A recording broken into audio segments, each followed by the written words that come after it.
Hey guys, welcome back to World of Warships. Today we're taking a look at a new dev blog. You'll have to forgive me for the rant today. This is not a happy video. This is a very sad, depressing dev blog that Wargaming has released on the content rarity and, crucially, ship rotation being added to the game.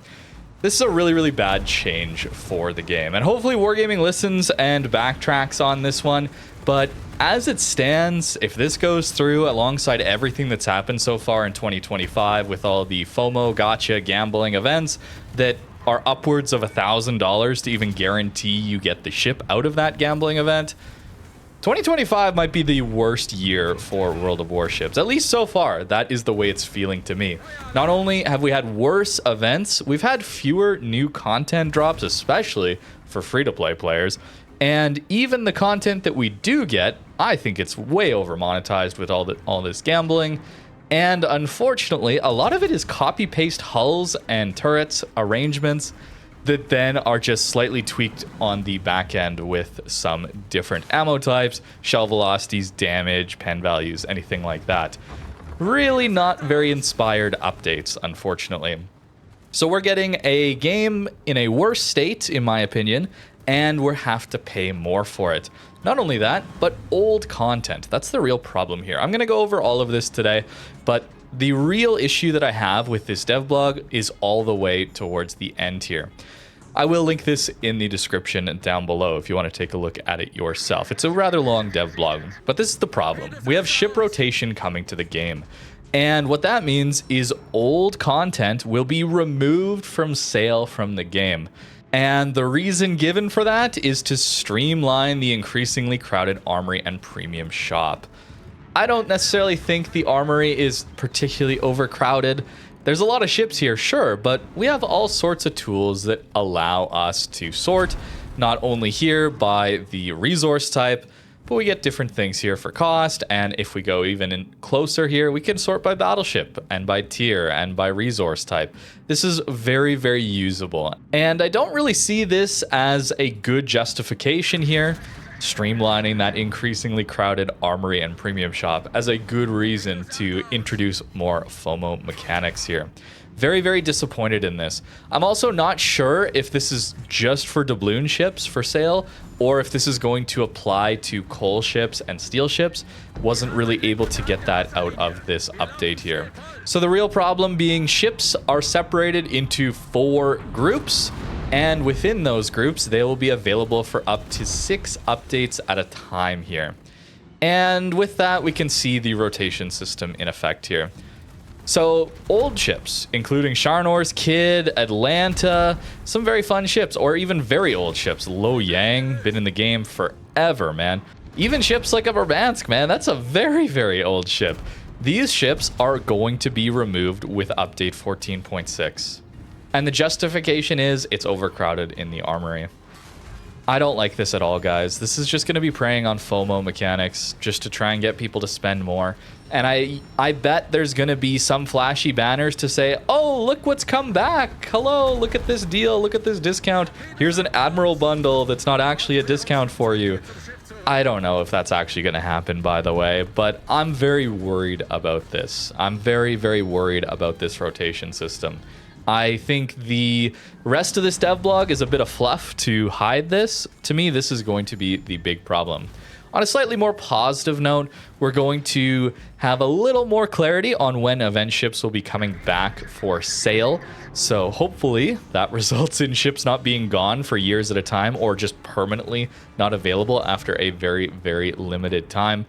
When it comes to uncommon ships, which we'll look at what that means in a little bit, it'll be assigned to a rotation group and become available again 6 to 9 updates after its initial release. So after an uncommon, I hate this already, this sorting of ships. At least we know within 9 months that one will be coming back for sale if you missed that initial event. I think that's a pretty good thing. Rare ships, even further though. This is going to be a big problem here. But at least we know a little bit of the timeline. A wait time of 4 months, up to 15 updates. 4 updates to 15 updates. I have a small guess that it'll be closer to that 15 updates before being eligible for sale. But at least we got a timeline for it, right? Certain ships haven't come back for years at this point. Like 5 years plus. I mean, a lot of these dockyards especially never seem to come back, unfortunately. A couple of them came back recently this year, and what was it for? Of course, it was a gambling event where you had to spend hundreds of dollars, even $1,000 to get these ZF6 if you wanted to guarantee it. Very, very disappointed in that. And I just don't understand why we need to add these FOMO mechanics into older content. I really dislike it going into new content as well, obviously. I've been very consistent on this. But seeing it go back to old content that's been in the game forever, this is just shameless. This is horrible, horrible, horrible decision-making from Wargaming. It's the opposite of what I want to see out of this game. And this is not exactly true, but the more time that I've spent giving feedback, the less effective or the less hopeful I am about it. I generally don't give a lot of feedback anymore, simply because they never ever listen. And it's not that they have to listen to me, right? They are in control of this game, and I'm just a community contributor. I'm a guy who just makes content on the game, trying to pass along some of what my community thinks about the game to them. But I really don't see any action on their part based on CC feedback. CC feedback, whether it gets passed along or not, I have no idea what happens to it once I submit it. It seems to just go into a black hole of nothingness and never ever gets to see the light of day, unfortunately. So my feedback here obviously is, we do not want this, Wargaming. We do not want FOMO mechanics at all, let alone into old content that never had to deal with it in the first place. Now that'll just go off into the ether and never be heard from again, unfortunately. But I'm sure you're curious at this point. Content Rarity, we're turning this into a full gotcha gambling game here, and what else would be fitting for that other than rarity levels of ships? And this is about how hard it was to obtain. I do not like this. I don't see why this needs to be in the game. You're going to see here, oh, it's now got a rare item tag on a Stalingrad, like you didn't already know that. By the way, this is just UI being added to port, Wargaming. If we're going to look at the UI, could we at least take a look at the lag that happens anytime I click anything in your port UI these days? Could we fix that, please? Maybe I should show you an example, but we'll get to that in a second. Oh, a legendary item, the Kitakami. Is this just a collectathon game at this point? I'm going to do my best to not freak out here. This is actually my second time recording through this, because while I was editing the video, I realized I overheated a little bit. This is very frustrating to me, that this is the kind of development we get. We're not developing our game for the people who actually play the ship-on-ship combat. No, no, no. We're developing the game on the gambling mechanics only. That's the only thing they're improving at anymore. That's the only thing they're focused on anymore. And this is part of it, these labels here, to make it seem like a bigger win when you gamble away to try and get some of this content. It's so, so disappointing. Here it is. Look at that. Look at that. Oh no, you received a Wisconsin. Epic item. What is this going to be? Are we going to get the sound effects like opening Hearthstone packs or something like that? What is going on here, man? This is ridiculous. I really don't think the game needed this at all. In fact, to any of you mod makers out there, can you please make a mod to just remove all this junk? I would love to install that, because I don't need these little bars, little neon bars attached to my ships at the bottom of my port here. As for the impact of this rarity system, I think there's some good here actually in standardizing prices of ships. That makes much more sense to me than destroyers being so much cheaper for their tier, cruisers being a little more expensive, battleships being very expensive for their tier. I think trying to standardize this is very interesting. The way they're going about it with introducing these gotcha mechanics, these collectathon mechanics, FOMO mechanics, I do not like, but standardizing ship prices seems like a good idea to me. Overall, I think we're going to see a slight reduction for battleships as well as carriers. Cruisers are almost staying the same, and DDs will go up in cost. You'll notice that here, especially with coal and steel ships are actually going up quite a bit. Tier 10 especially. Not many tier 10s were above 31,000. There was a couple actually, but everything tier 10 wise is going to be moved up to that. And unfortunately, I mean, this one got me in the first recording, so I'm going to try and chill out a little bit here. But what is 62,000 research points, Wargaming, for tier 10? What is that? What is that? Oh, I'm going to go off again.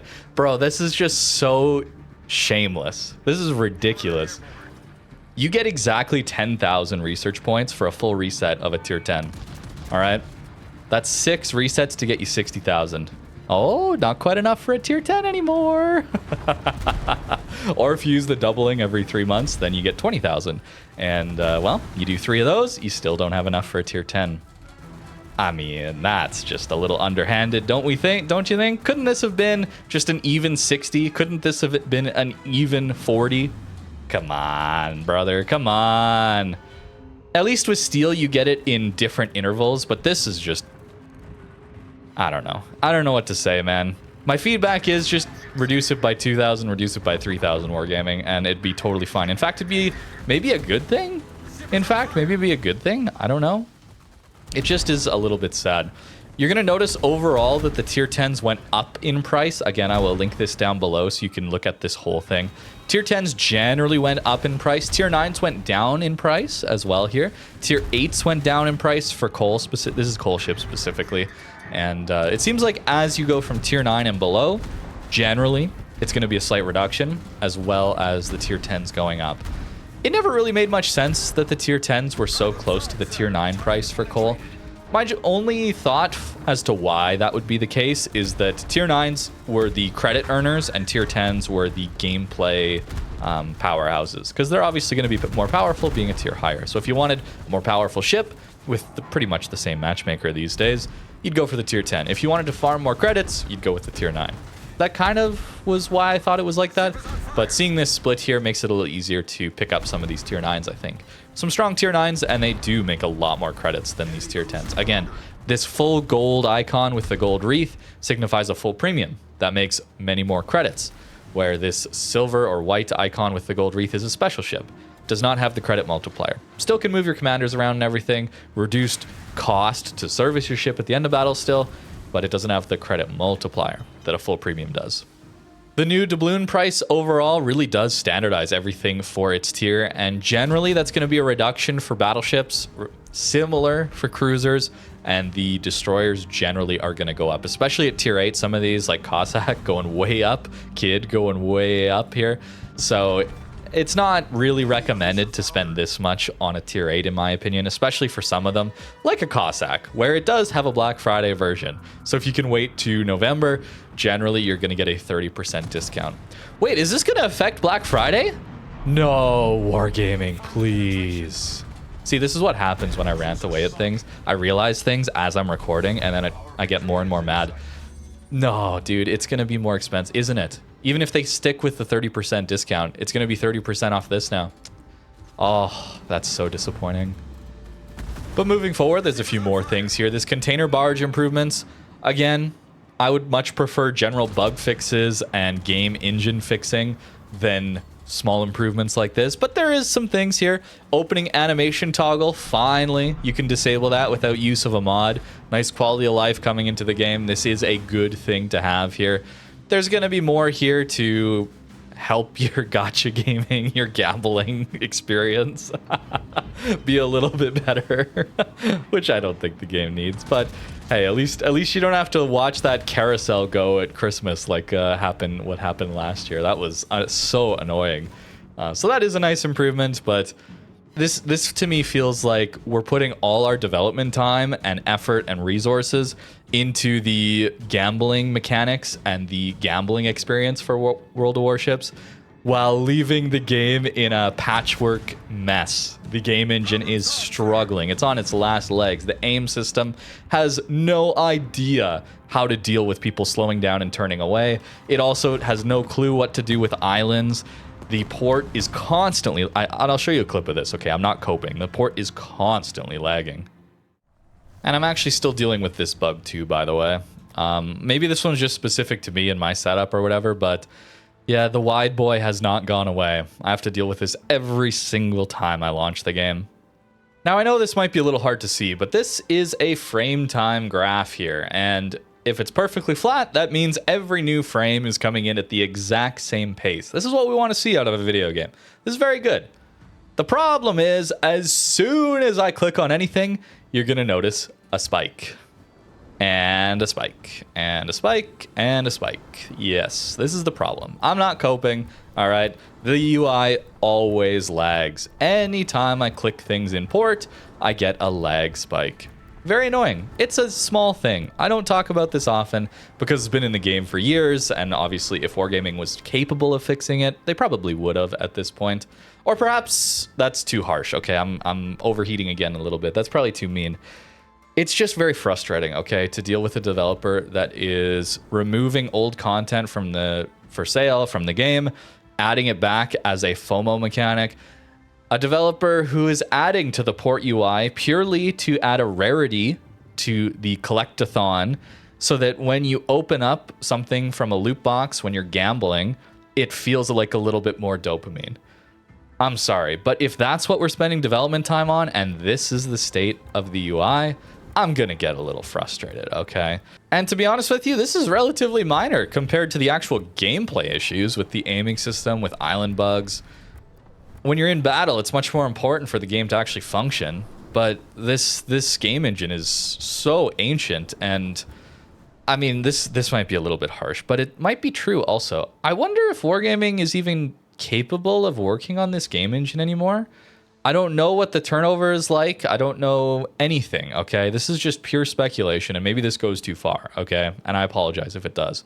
But I wonder if Wargaming has any developers who originally worked on the game working for them anymore. It's been 10 years. That's a long time for a game to be out, right? And maybe this game engine is just so old that they don't know how to fix these bugs anymore. That could be. Maybe? Or maybe it's just that they're not putting development time and resources towards it, which would be disappointing. As either way, it's kind of just disappointing. I'm really disappointed that this is the state of the game. And the real kicker is that they're making the game more expensive. The game is more expensive to play and buy into these events. If you want to get excited about new updates in World of Warships, you really do have to be spending a couple $100 every new update if you want to be engaged in the events of this game. It seems like that's the way it is in 2025. And yet, the experience of playing the game hasn't changed. In fact, it's gotten worse over the years with all these bugs being added. I mean, nothing to say of experimental ships absolutely rolling over some of the matchmaker and balance of this game. It's unfortunate. It really is, okay? This is where maybe in the previous recording I went off for like 10 minutes, okay? I'm going to try and hold it together because there is some good here in this devlog. And that comes in the form of this trade-in event. I love these. I really think these are amazing, by the way, Wargaming. So good job bringing this back.